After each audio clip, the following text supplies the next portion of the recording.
ഇപ്പോൾ കേരളത്തിലെ പുതിയ വിവാദം പാദപൂജ. ഇപ്പോൾ വന്നിരിക്കുന്ന ന്യൂസ് ഇങ്ങനെ അധ്യാപകരെ കുട്ടികളെ കൊണ്ട് കഴിച്ചു എന്നുള്ളതാണ്. കാസർഗോഡായിരുന്നു ആദ്യത്തെ ന്യൂസ് ഞാൻ കേട്ടിട്ടുണ്ടായിരുന്നത്. അപ്പോൾ ഞാൻ ഗൂഗിൾ ചെയ്തൊക്കെ ഇപ്പോൾ കാസർഗോഡ് മാത്രമല്ല, ആലപ്പുഴയുണ്ട്, തൃശ്ശൂരുണ്ട്, അതുപോലെ നമ്മുടെ കണ്ണൂരിലുണ്ട്. അപ്പോൾ ഇതൊക്കെ RSSന്റെ കീഴിലുള്ള സ്കൂളുകളാണ്. RSSന്റെ കീഴിൽ സ്കൂളോ?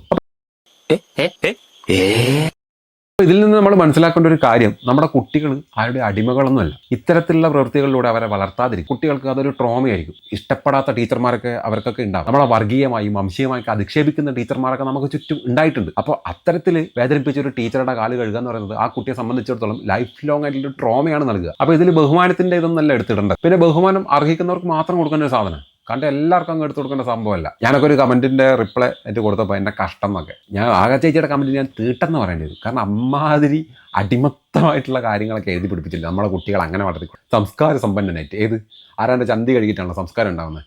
ഇവരുടെ സർക്കിളിലുള്ള സംസ്കാരം എന്താണെന്ന് വെച്ച് കഴിഞ്ഞാൽ കോണ കൊടുത്തിട്ട് ഭസ്മം പൂശിയിട്ട് കഞ്ചാവ് അടിച്ച് കിടക്കുന്ന സ്വാമിമാരുടെ അണ്ടി തൊട്ട് നമസ്കരിക്കുക, അതാണ് സംസ്കാരം. അല്ലെ നമ്മൾ പഠിച്ചിട്ടുള്ള സംസ്കാരം ഒന്നും അതല്ല. ഇപ്പം എന്നെയൊക്കെ പഠിപ്പിച്ച ടീച്ചർ കാല് തൊട്ട് വന്ദിക്കാൻ പോലും സമ്മതിച്ചിട്ടില്ല. കാരണം ആരുടെ മുന്നിലും തല കുനിക്കാൻ പാടില്ല എൻ്റെ കുട്ടികൾ എന്നുള്ള നിർബന്ധിത ബുദ്ധി എന്നെ പഠിപ്പിച്ച നല്ല ടീച്ചർമാർക്ക് ഉണ്ടായിരുന്നു. പക്ഷേ ഇവിടെയുള്ള ടീച്ചർമാർക്ക് എന്ത് നിർബന്ധിത ബുദ്ധി ഉണ്ടായി? അവൻ എൻ്റെ കാല് കഴുകണം, അതിനുള്ളതാണ് എന്നുള്ളൊരു നികൃഷ്ടമായൊരു ചിന്തയാണ് അവർക്കൊക്കെ ഉണ്ടായിട്ടുള്ളത്. അതുകൊണ്ടാണ് ഈ ഒരു സംഭവം നടന്നിട്ടുള്ളത്. അതല്ല, എൻ്റെ കുട്ടികൾ അങ്ങനെ ചെയ്യരുത്, ആരുടെ മുന്നിലും തല കുനിക്കരുത്, അവർ നാളെയുടെ അല്ലെങ്കിൽ ഭാവിയുടെ വാഗ്ദാനങ്ങളാണ് എന്ന് ചിന്തിച്ചിരുന്നെങ്കിൽ ഇവിടെ എങ്ങനെ ഒരു വിവാദമേ ഉണ്ടാവില്ലായിരുന്നു. മുതിർന്ന അല്ലെങ്കിൽ ഉയർന്ന ജാതിയിൽ ജീവിക്കണം, ചെവിയിൽ പുടിയിലെ നായരാവണം, ഫോണൊട്ട ബ്രാഹ്മണനായിട്ട് പൂജ ചെയ്യണം എന്നൊക്കെ പറഞ്ഞ ആൾക്കാരുണ്ട് നമുക്ക് ചുറ്റും. അപ്പൊ അങ്ങനെയുള്ള ആൾക്കാരുടെ ഇടയിൽ നിന്നൊക്കെ നമ്മുടെ കുട്ടികളെ പരമാവധി അകറ്റി നിർത്തുക. നമ്മുടെ കുട്ടികളെ ജാതി മത വർഗ വർണ്ണ വെറി ഇല്ലാത്ത ഒരു മനുഷ്യരായിട്ട് വളർത്താൻ ശ്രമിക്കുക. അപ്പോൾ ഓക്കെ, ബൈ ബൈ.